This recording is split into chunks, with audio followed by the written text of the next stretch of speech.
आज क्या चीज का पाठ हुआ था?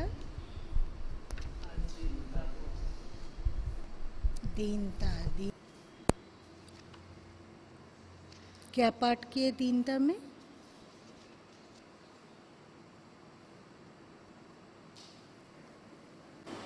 वाह, तराजू का जो पलड़ा झुकता है वही वजनी कहलाता है और उसका मूल्य होता है।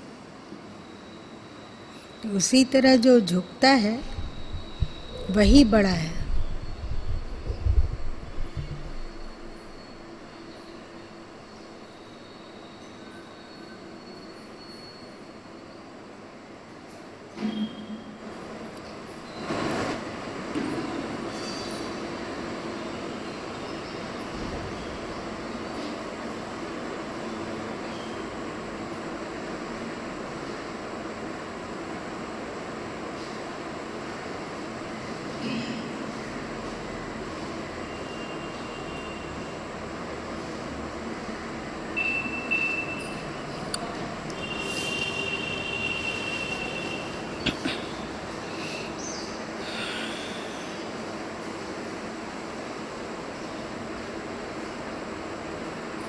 एक सदगुरु कबीर साहब का भजन है, दीनता जब आवे जन में। क्या है?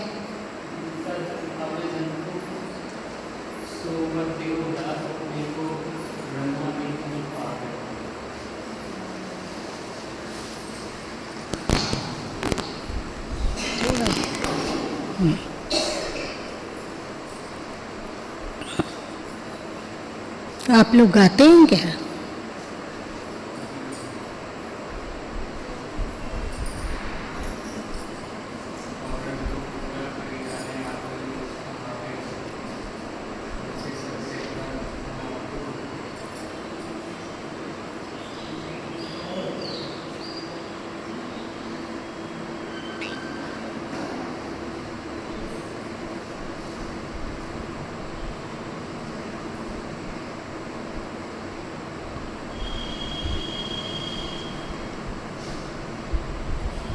दीनता जो आवे जन को, सो पद देहु दास अपने को, ब्रह्मा दिख नहीं पावे।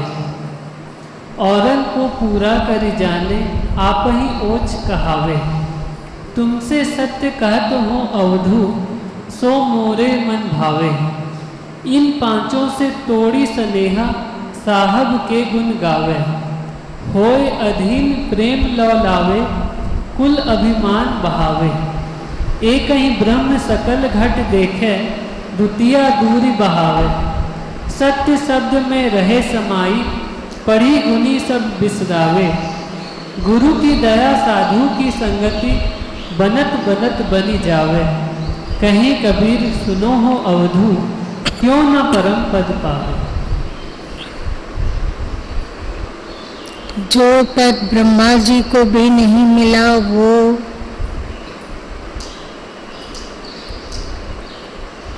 लघुता, विनम्रता वाले लोग प्राप्त कर लेते हैं। सरकार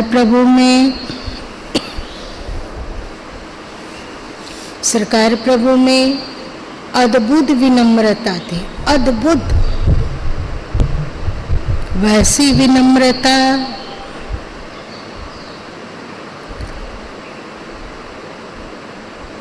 गुरु में नहीं दिखती है। जब बाढ़ में थे तो एक साखी का बुखार आ गया था। वो था, कर बंदगी विवेक की वेश धरे सब कोई, सो बंदगी बही जाने दे जहाँ शब्द विवेक न होए।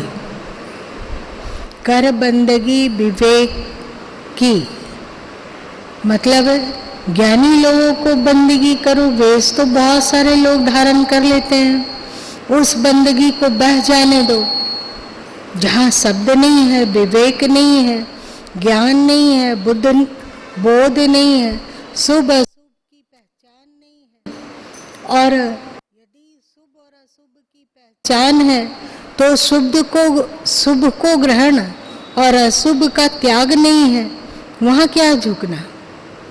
तो क्योंकि गुरुद्वारे में संत महापुरुष आते रहते थे, कभी कोई आए, शायद ही किसी दिन ऐसा होता था जबकि आश्रम में कोई बाहरी संत न आया हो, तो फिर गुरु माँ क्या करते थे, उसको कसते थे दूर से कि बंदगी करना है कि नहीं करना है,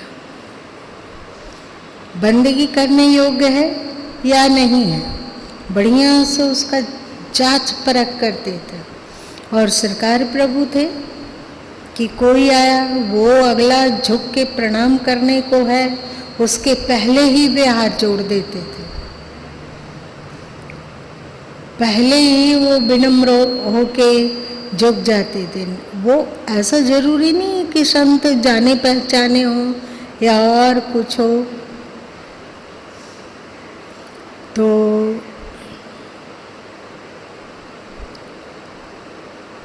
सरकार इतना झुकते थे, इतना झुकते थे, तो वो थोड़ा गुरु माँ को अजीब लगता था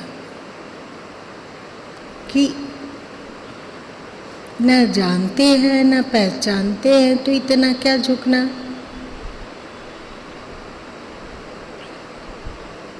न उनमें विवेक है कि नहीं, ये भी नहीं कहा जा सकता है। तो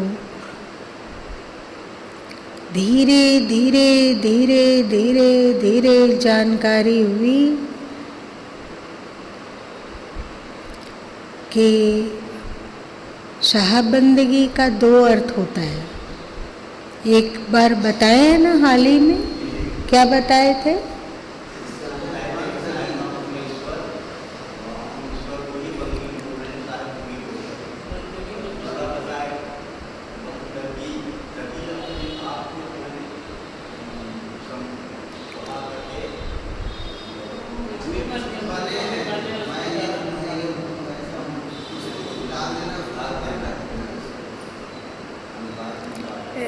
यही तो विनम्रता है ना।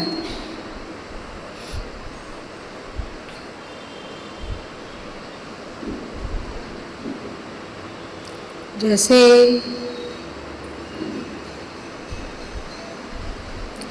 हम लोगों का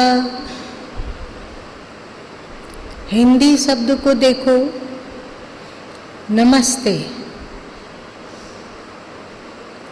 तुझे नमन, तो यहाँ भी 2 अर्थ निकलता है।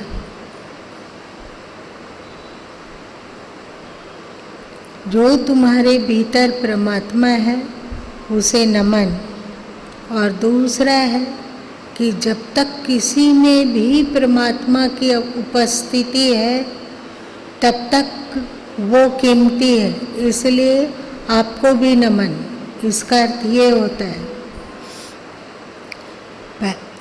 चाहे पहले के समय में जब लोग मिलते थे, हमें अपनी बचपन की बात याद है कि बाबूजी के साथ साइकिल में चढ़ के जाया करते थे यहाँ वहाँ, कभी घर से बगीचा अथवा बगीचा कभी घर से किसी दुकान पे, तो देखते थे बीच बीच में कोई भी मिले तो जय गोपाल जी की, जय गोपाल जी की, जय गोपाल जी की, ऐसा वही बोलते थे। तो आश्चर्य लगता था कि यहाँ तो कोई गोपाल है नहीं,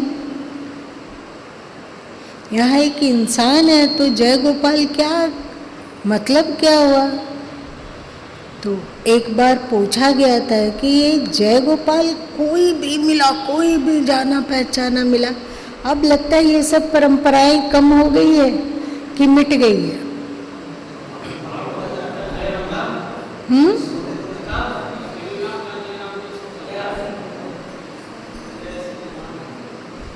ये सब चलता है। तो एक बार उनसे पूछे कि कोई तो यहाँ भगवान जी दिखते नहीं है, कृष्ण जी दिखते ही नहीं है, तो आप जय गोपाल किसको कहते हैं? तो बताएं कि गोपाल जी यहाँ हैं, हम लोग नहीं देख पाते हैं क्योंकि हम लोगों की आंखें कमज़ोर है, इसलिए हम लोग गोपाल जी को नहीं देख पाते हैं। तो ब्रह्मा को बड़ा आश्चर्य लगा था, पूछे थे कि तो गोपाल जी कहाँ हैं, हमें बताइए। तो बोले आदमी के भीतर है, और उसे भीतर बैठे हुए गोपाल जी को प्रणाम कर रहे हैं। आप लोगों में इसका प्रचलन बहुत बहुत बहुत पुराना है। शव जब आपस में मिलते थे तो ओम नमः शिवाय, ओम नमः शिवाय करते थे। जब वैष्णव मिलते थे तो जय श्री राम जी की, चाहे जय गोपाल इत्यादि बोला करते थे, तो चाहे ओम नमो नारायण बोला करते थे, अथवा हिंदू लोग जय सच्चिदानंद बोला करते थे। मिले तो आप हाथ जोड़ लिए आपस में, जय सच्चिदानंद, जय सच्चिदानंद। तो सच्चिदानंद किसको बोला जा रहा है? शरीर तो सच्चिदानंद होता नहीं है।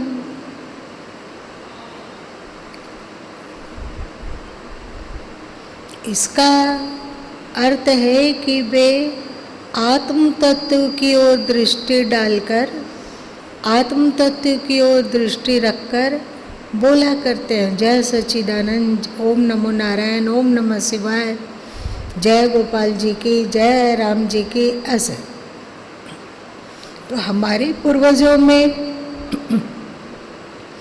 ये विनम्रता इतना अधिक आई, इतना अधिक आई कि उनको लगने लगा कि केवल चेतन ही नहीं,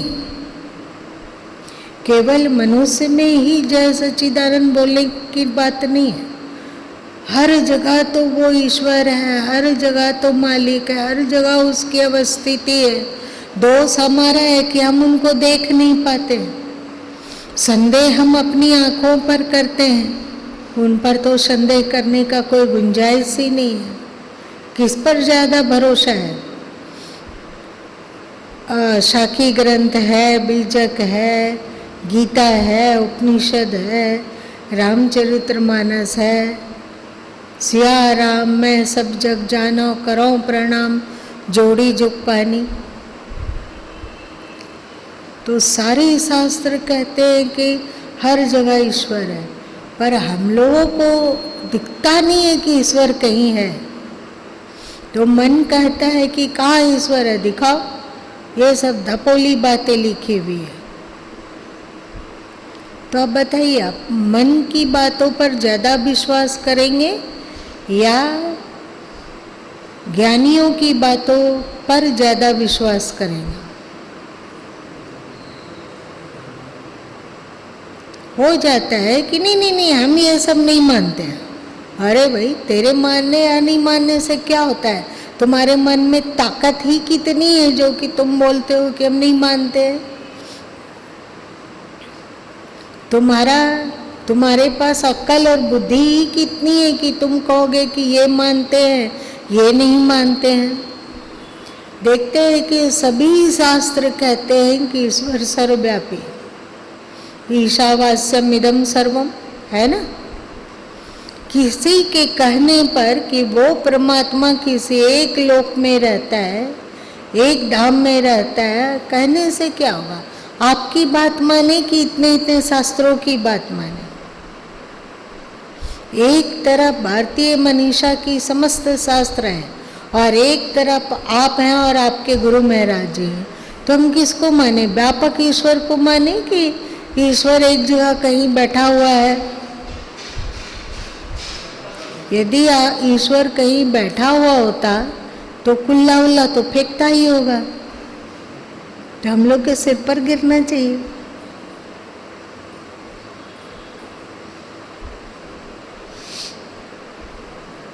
सभी शास्त्र कहते हैं कि ईश्वर सभी जगह है। साधो राम बिना कछु नहीं, राम ही आगे राम ही पीछे, राम बसे सब ठाई। तो हमारे पूर्वज लोग केवल मनुष्य में ही नहीं, हर जगह कुछ न कुछ देख लिए। मछली में मत्स्य अवतार उनको दिखता है। मछली जानते हो, वो जिस टोकरी में रहती है उसमें कितनी बदबू उठती है, उठती है ना, कितनी बदबू रहती है। तो उस मछली में भी हमारे पूर्वज लोग मत्स्य अवतार देख लिए। और सूअर कितना घृणित होता है, कीचड़ में लोटपोट करने वाला। तो सूअर में शुक्र अवतार उनको दिखता है, गधे में भी उनको एक देवी का वाहन वो दिखता है ना। हिंसक जानवर है तो वे उसको भी देवी का वाहन मतलब देवी का प्रिय देख लेते हैं। चूहा है तो उसे भी किसी देवता का वाहन देख लेते हैं, मतलब देवता को ये पसंद है, ये उसका प्रिय है। तो कहाँ नहीं देख लेते हैं, हर जगह देख लेते हैं। पत्थर है वहाँ भी उसको ईश्वर दिख जाता है, तो उस पत्थर को काट छाट कर अपने इच्छा अनुकूल एक आकार दे देते हैं और उसकी पूजा करने लग जाते हैं, करते हैं ना। गाय है, बैल है, उसमें भी वे ईश्वर को देख लेते हैं। यहाँ तक कि कुत्ते में भी उनको ईश्वर दिखता है। किसका वाहन है कुत्ता?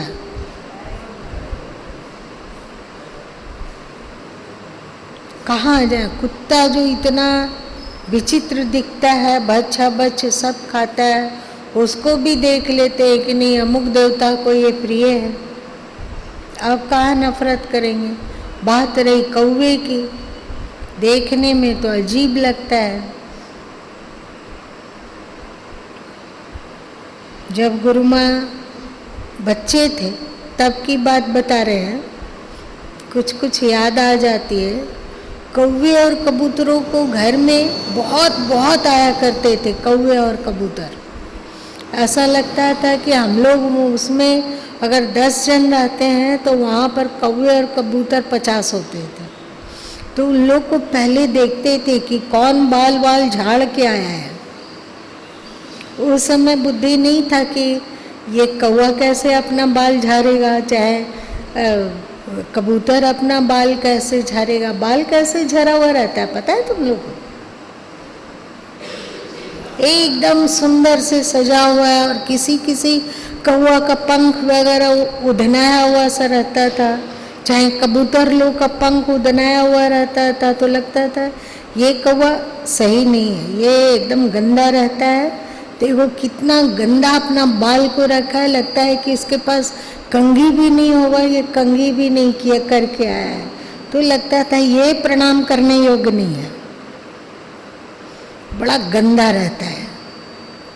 और जो कौवा लोग अथवा जो कबूतर लोग एकदम फिट एंड फाइन रहते थे, लगता था कि बिल्कुल तैयार होके आए हैं। तो उसमें श्रद्धा होती थी कि ये अच्छा है, अपना घर से निकलने वक़्त ऐसा होके निकला है कि उसको देखकर किसी को कुड़न ना हो।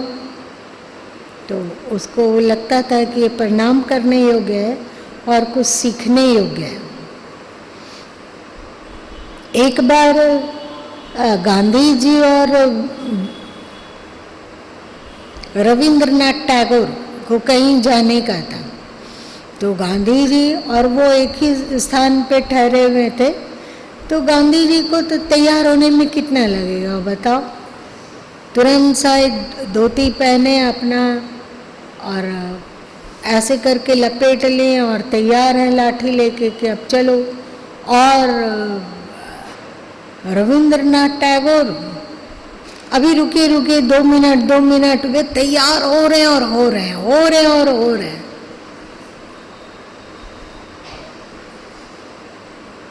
तो गांधी जी बोले कि उम्र देखे हो आपने, बूढ़े हो गए, बाल सफेद हो गए और इतना तैयार होके निकलने की क्या आवश्यकता है।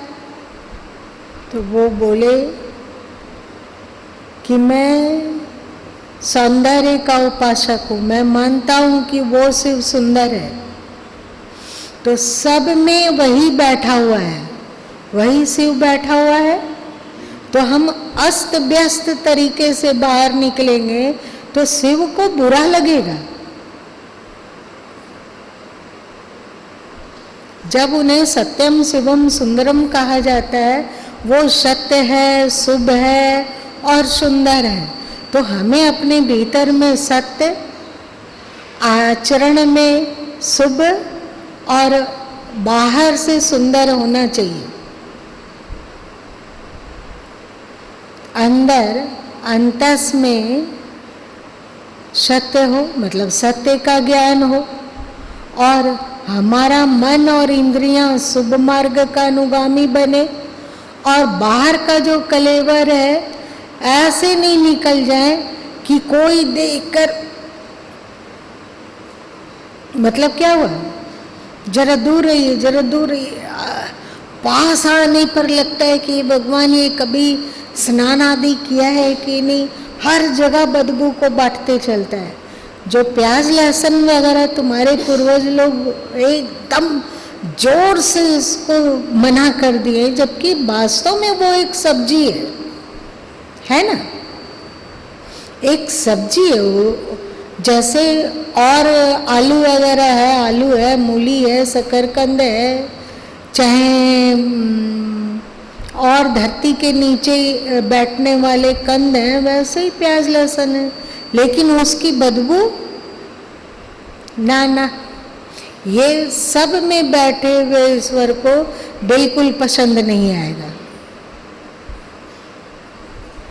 बगल में जो रहता है वो जब प्याज लहसुन खा के आता है तो इतनी बदबू कि उसका हमें लगता है मित्र लोग कैसे उसको पचा पाता होगा, सो पता नहीं।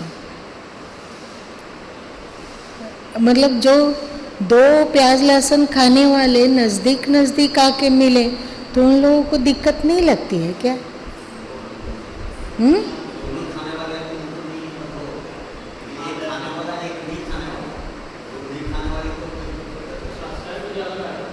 क्या नहीं, तो जो दोनों जन खाने वाले हैं तो उन लोग को नहीं खटकता है।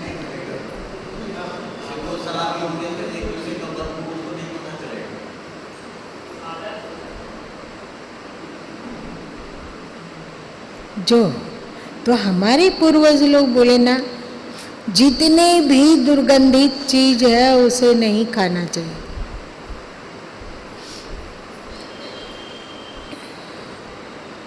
अंदर में भीतर सत्य का ज्ञान, मन और इंद्रियों में शुभ की प्रवृत्ति, और अंदर भी सुंदर और बाहर भी ऐसे हो कि सब में अवस्थित परमात्मा को बुरा ना लगे।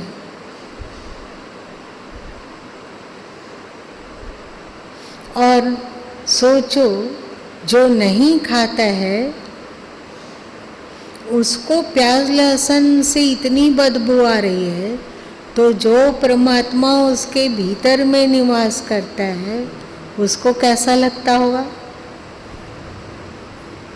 तो हम लोग फिर बना दो, जैसे हम लोगों ने बना दिया कि वो भगवान क्या है, तो मुर्गा खाता है, बकरा खाता है, काड़ा खाता है, भैंस खाता है, और ऊँट वगैरह भी खा लेता है, और अगर चीन में जन्म हो लेते तो कीड़ा मकोड़ा, सांप छुछंदर सबको खा रहा है।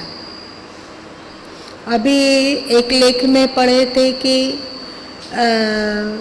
विश्व आहार का जो करते हैं, तो जो घोड़ा होता है ना, घोड़ा देखिए तुम, जो हरा हरा होता है, जिसके सूंड वगैरह होते हैं, हम लोग बचपन में बोला करते थे राम जी का घोड़ा है, राम जी। बताया कि उसमें ये इतना प्रोटीन, इतना ये मिनरल, इतना ये स्वास्थ्य के लिए बहुत लाभदायी है, उसको मनुष्य के आहार में सम्मिलित करना चाहिए। सोचकर दंग हो गए कि कैसे लोग हैं, और सभी ईश्वर को मान रहे हैं कि नहीं?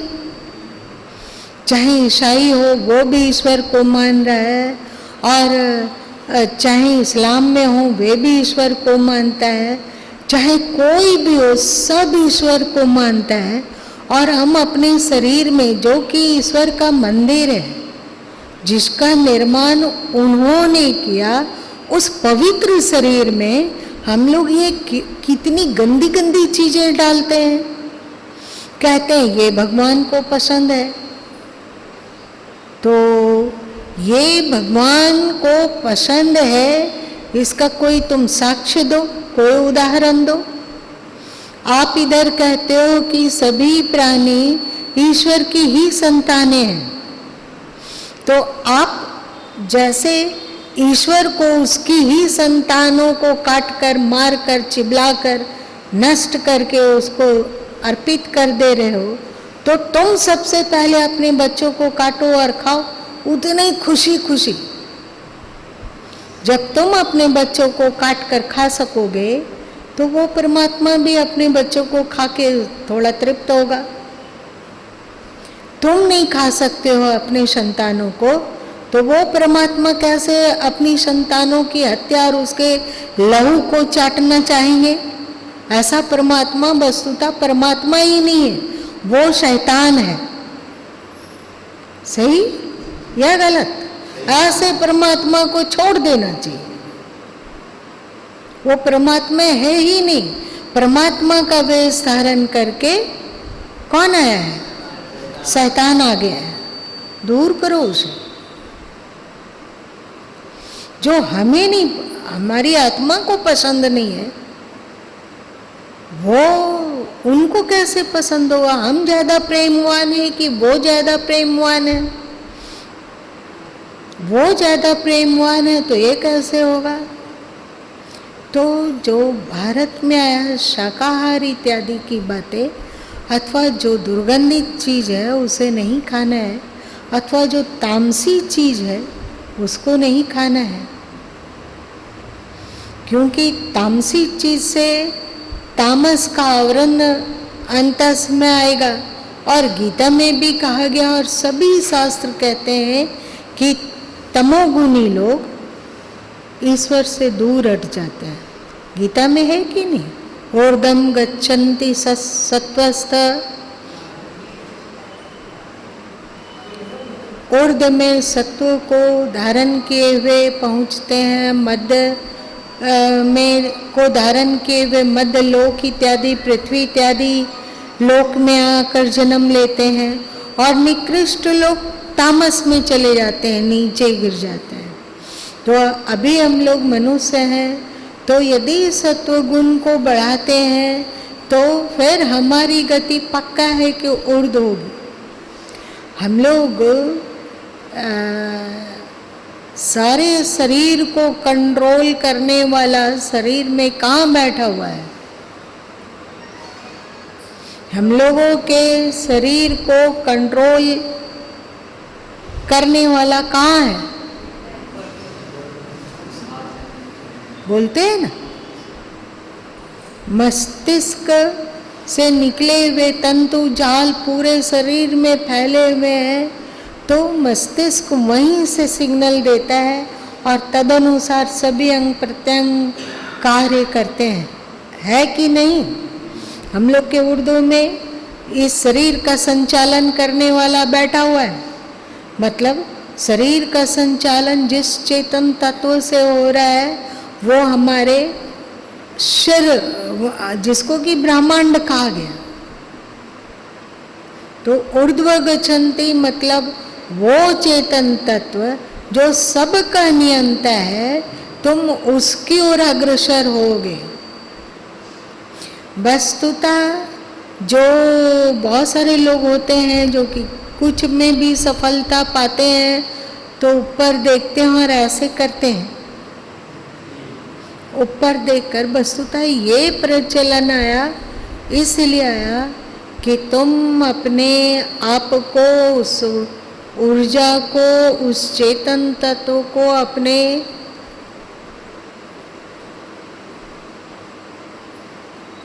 दद्दा अरद माही अंधियारी अर्दे छोड़ी उरद मंतारी, है ना, ये ऊर्ध्वगति।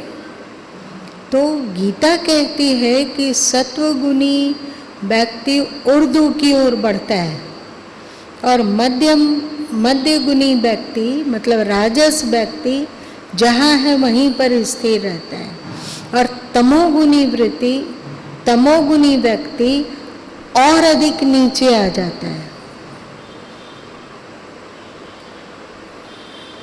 और अधिक नीचे आता है। मतलब तमोगुणी चीजें तुम्हारे वासनाओं को भड़काएगा, तुम्हारी कामुकता को भड़काएगा, तुम्हारी दुर्बुद्धि को भड़काएगा। तुम ऐसे कार्य पसंद करने लगो जिससे कि मनुष्य से ज्यादा नीची योनियों में जा सको।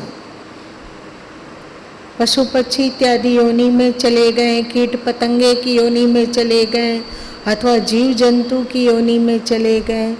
इसलिए शास्त्र कहता है कि सत्व का ग्रहण करना चाहिए है।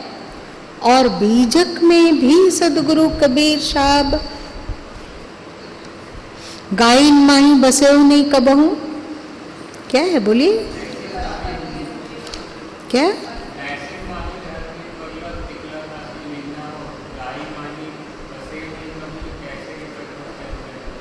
गाइन माई बसे नहीं कबहू,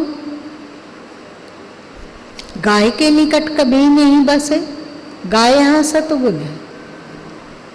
भैंसिन माही रहती नित बकुला, बकुला रजगुण है, भैंसिन तम गुण है। तुम भैंसिन माही रहत नित बगुला,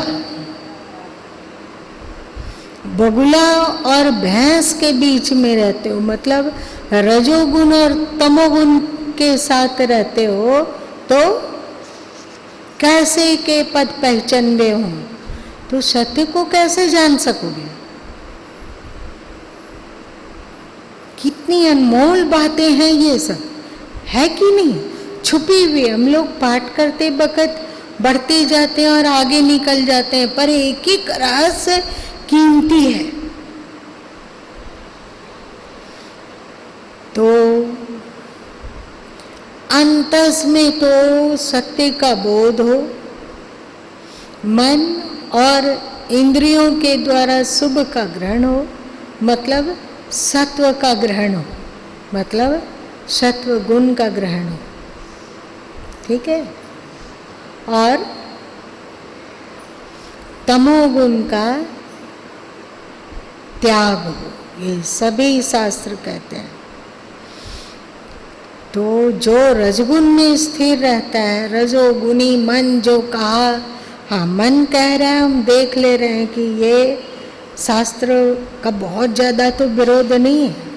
जैसे किसी ने कहा कि हम पर स्त्री और पर पुरुष से प्रेम करने को बुरा समझते हैं, पर जो अभी पर स्त्री नहीं बनी है और जो पर पुरुष नहीं बने हैं उसे दोस्ती करने में क्या दिक्कत है। तो ऐसे लोगों को कहते हैं सड़ा हुआ दिमाग। होना चाहिए सड़ा हुआ दिमाग है, शास्त्र को मोड़ तोड़ कर प्रस्तुत कर रहा है, ऐसा नहीं। वास्तव में जो शास्त्र का मंतव्य है उसको समझें।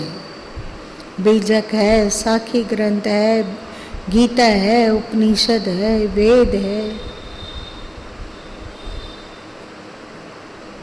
इन सब के मंतव्य पर अपनी मान्यता ना थोपे। जो वे कहना चाहते हैं वह उसको हम समझ सकें। यही कहें, यही बोले रविंद्रनाथ टैगोर।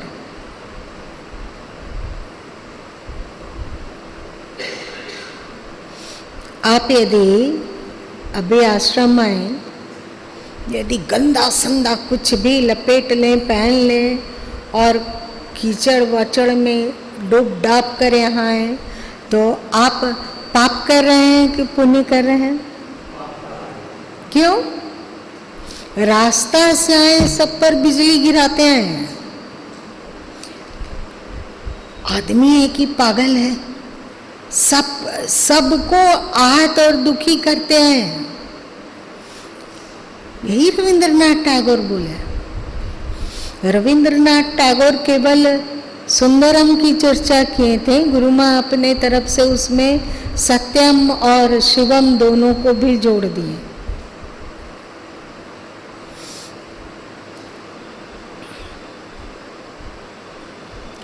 क्योंकि ईश्वर सर्वव्यापी है, सब जगह है। भले ही हम दुनिया को धोखा दे सकते हैं कि दुनिया हमारी बातों को ना जाने, हमारे अंदरूनी हालत को ना समझे, हमें अच्छा इंसान समझता रहे, लेकिन ना हम अपनी आत्मा को धोखा दे सकते हैं और ना ही ईश्वर को धोखा दे सकते हैं, कि नहीं।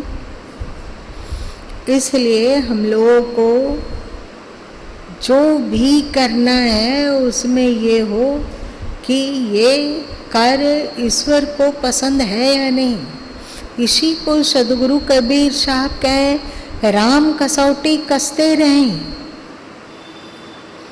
राम की कसौटी पर अपने आचरण को, आचार को, विचार को, आहार को कसते रहो, और जो राम की कसौटी में खरा उतरे उसी को ग्रह समझो।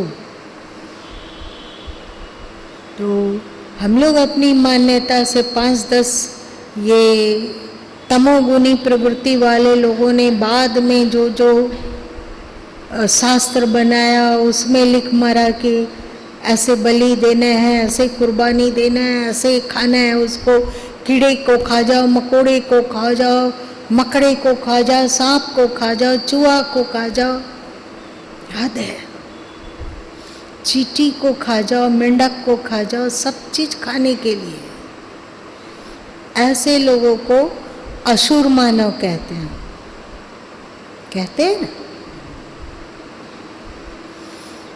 तो खैर रविंद्रनाथ टैगोर जो भी व्याख्या किए कि इसीलिए मैं सही हो के बाहर निकलता हूँ, उसमें तथ्य है। इस्लाम में जो आया खुदा हाफिज, वे लोग करते हैं ना, इसका अर्थ क्या है? आपके भीतर जो ईश्वर है उसको प्रणाम।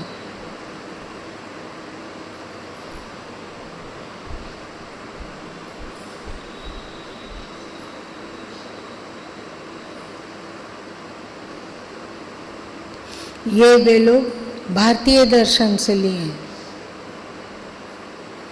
पहले के समय में ऐसे ही एकदम लोग एक दूसरे से मिलते ही के साथ ही जय सच्चिदानंद, जय गोपाल जी की, जय राम जी की, ऐसा बोला करते थे। सब में तो ईश्वर है।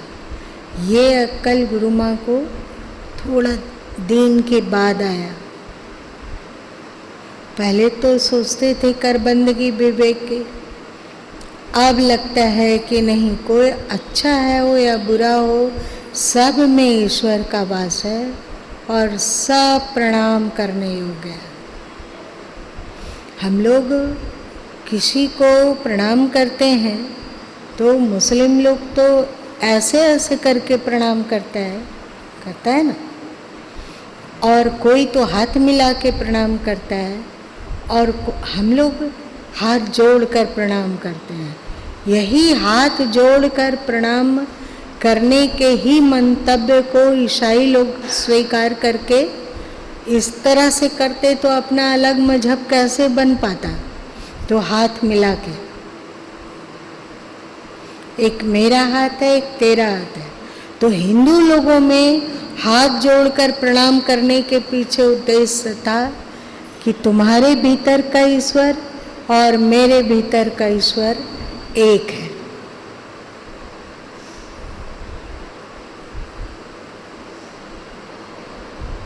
तुम्हारे भीतर का ईश्वर और मेरे भीतर का ईश्वर एक है। इस ईश्वर को नमस्कार, इस ईश्वर को नमस्कार, इस ईश्वर को प्रणाम। ऐसा अहंकार बताता है कि आप में मूर्खता ज़्यादा है, मतलब अज्ञान ज़्यादा है।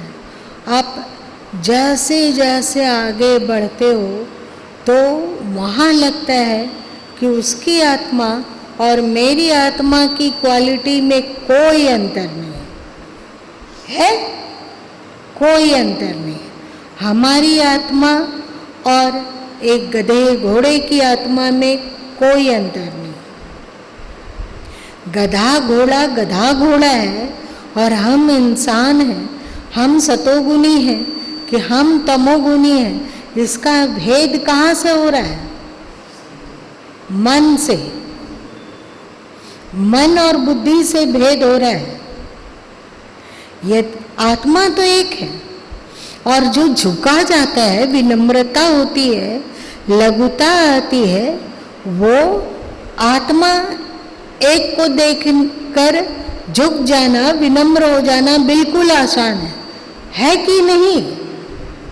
और दूसरा, हम लोगों में जो भेद है, गुरु माँ और आप में और संसारियों में जो भेद है, उस भेद का कारण हम लोगों का मन है।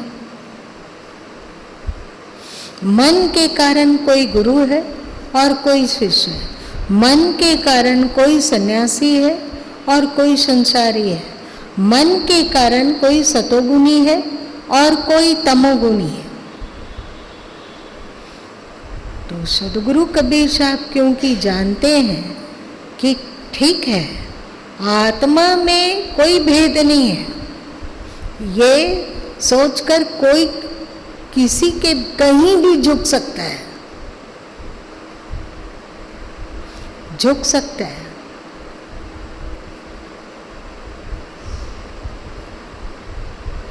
परंतु यदि लोग ये समझेंगे कि मैं तो गुणवान हूँ, मेरा स्वभाव संस्कार के आगे इन लोग का स्वभाव संस्कार क्या होता है?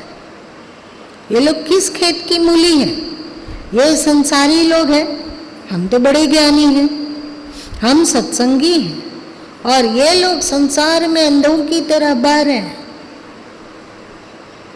तो कहते हैं कि इस तरह यदि तुम सोचोगे तो तुम्हारे भीतर तमोगुण बढ़ेगा। बढ़ेगा या नहीं बढ़ेगा? तो सदगुरु कबीर साहब एक साखी में सूत्र दिए कि कबीर हम सबते बुरे, हम ते भल सब कोय, जिन ऐसा करी बूझिया मीत हमारा सोए। हम सबसे बुरे हैं। कैसे बुरे हैं? ये संसारी लोग हैं, ये लोग कभी शास्त्र का अध्ययन नहीं किया है, इसलिए संसारी है। हम शास्त्र का अध्ययन कर लेते हैं, करते हैं कि नहीं?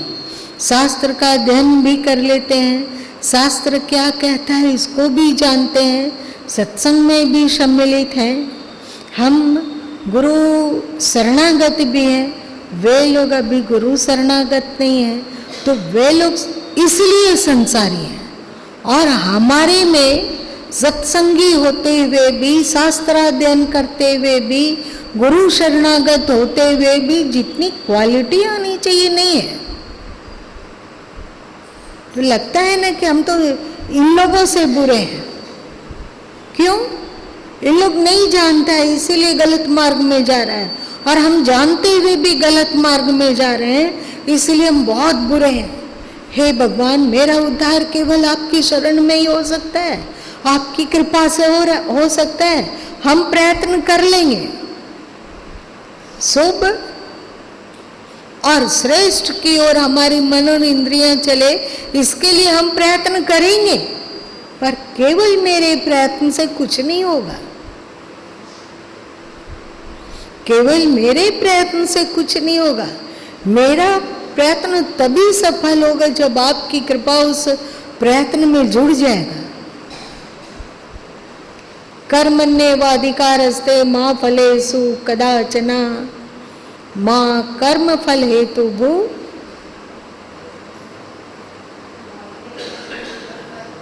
क्या?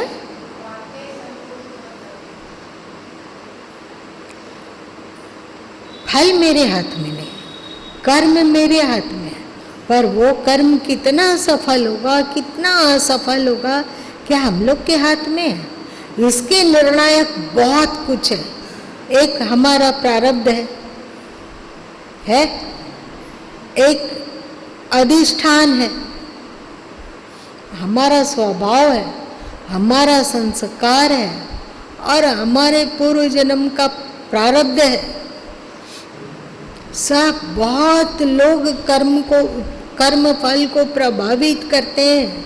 हमें नहीं पता कि मेरा दैव मतलब प्रारब्ध कैसा है, हमारा अधिष्ठान कैसा है, मेरा स्वभाव संस्कार कैसा है, ये हमें नहीं पता है। फिर भी हम प्रयत्न कर रहे हैं आपकी आज्ञा को पालन कर पाए अक्षर सही, इसकी कोशिश कर रहे हैं।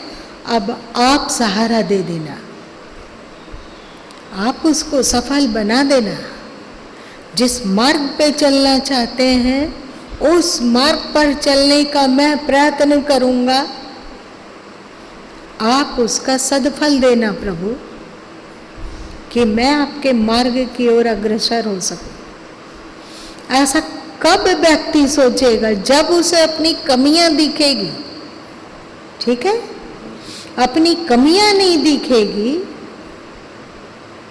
तब तक वो कैसे सोचेगा कि हमारे भीतर सुधार की आवश्यकता है। यदि लोग कहते हैं कि नहीं हम इसको गलत नहीं मानते हैं, ऐसे तो सबको ही होते हैं, ऐसा तो आज ये कौन बड़ी बात है, दुनिया में जितने लोग हैं सब तो ऐसे ही हैं, हम भी इसको गलत नहीं मानते। तेरे मानने या ना मानने से क्या होता है? दुनिया गलत चल रही है इसका मतलब क्या हम भी गलत चलेंगे क्या? नहीं चलेंगे। तो अपनी मान्यता को, अपनी बेवकूफी को ऊंचा दर्जा ऊंचा आसन में मत बैठाओ।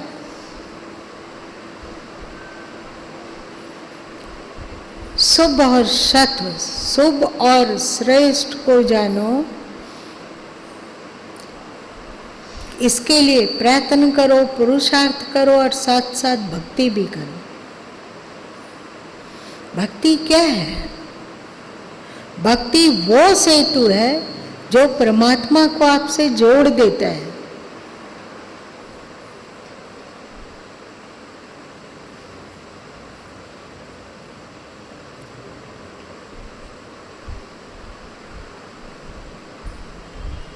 परमात्मा का ज्ञान, विवेक, विज्ञान आसानी से हम लोगों में उतर पाता है और अपने आप को इस तरह देखने से अहंकार भी नहीं होता है कि नहीं? है ना? अहंकार नहीं होता है। और वास्तव में दुनिया में अहंकार लायक कुछ चीज ही नहीं है। जब सरकार प्रभु कभी कभी गुरु माँ की प्रशंसा में आकाश पताल कर देते थे तो एकदम घबराया हुआ लगता था और कहते थे कि ये आपका प्रारब्ध है, आपका प्रारब्ध है, आपके प्रारब्ध के कारण गुरु माँ को ऐसी बुद्धि है, क्योंकि आपके प्रारब्ध में ऐसा शिष्य है, इसलिए ऐसी बुद्धि है जो कि आपको अच्छा लगता है। इसमें अपना कुछ नहीं है और वास्तविकता ही है। कभी कभी ऐसे ही बाबूजी भी करने लग जाते थे, आकाश पताल एक कर देते थे प्रशंसा में, तो उनको भी कहते थे कि इसमें मेरा क्या है, आपका है, आपका प्रारब्ध है, आपके प्रारब्ध में होगा कि आपकी बड़ी संतान ऐसे होगी इसलिए ऐसा है, उसमें यदि अच्छाई है तो वो आपके प्रारब्ध के कारण है, मेरा क्या है। यदि कभी किसी का मदद हो रहा हो, किसी को ज्ञान मिल रहा हो, तो ये जिसको मदद मिल रहा है उसका प्रारब्ध है। हम क्या करते हैं? उसका प्रारब्ध नहीं होता तो क्या कर पाते? उसका प्रारब्ध है, हम कुछ नहीं कर रहे हैं। तो इस सच्चाई को स्वीकार करके फिर जो कुछ भी, जो कुछ शुभ और सुमंगल है, सब तेरा नहीं मेरा है। निरहंकारिता आती है और निरहंकारिता से नम्रता का विकास होता है और सबके भीतर परमात्मा तत्व को देखने पर भी सहज ही नम्रता आ जाती है। और जब नम्रता आती है तो लघुता ते प्रभुता मिले, प्रभुता ते प्रभु दूरी, चीटी शक्कर ले चली हाथी के सिर दूरी। समझ में आया क्यों दीनता का इतना महिमा मंडन किए हैं सदगुरु कबीर साहब? अखाड़े लायक कोई चीज तुम लोगों को समझ में आ रहा है? कुछ भी नहीं। चिल्ला कर कहने का मन करता है, प्रभु जो कुछ शुभ और सुमंगल है सब तेरा नहीं मेरा है। आज इतना ही रहने दो।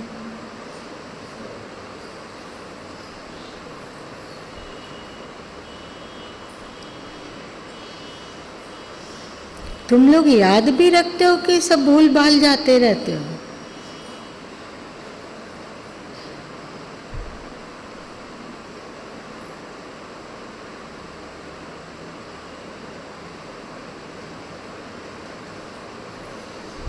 मौन स्वीकृति लक्षणम मतलब सब याद रखते हो।